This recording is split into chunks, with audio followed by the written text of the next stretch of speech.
Околу 50 на деца, членови на првата детска амбасада во светот Медјаши, денеска во Скопје ги представија циркуските вештини научени на еднонеделната циркуска работилница. Ја водеа студенти волонтери од Франција и Белгија.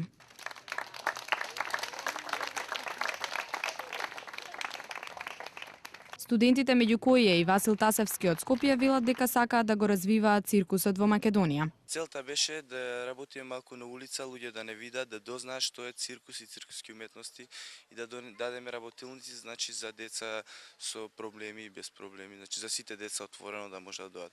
И детската амбасада ни даде простор и време, значи да дојдеме тука и да работиме со нив.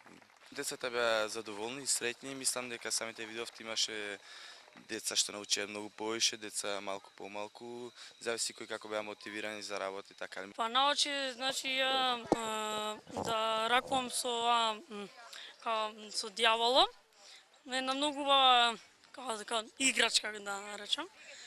И мислам дека сите деца би требало да пробаат со неа, што стварно може да има некој успех. It was really funny. Беше навистина забавно. Ова се многу среќни и добри деца и мислам дека ќе ми недостасуваат. На работилницата за циркуски вештини учествуваа и дел од децата од Дневниот центар за згрижување на деца од улиците. Студентите од Франција и Белгија својата волонтерска работа ќе ја продолжат во Охрид, каде до средината на месецов ќе работат со 2 театарски и младински групи.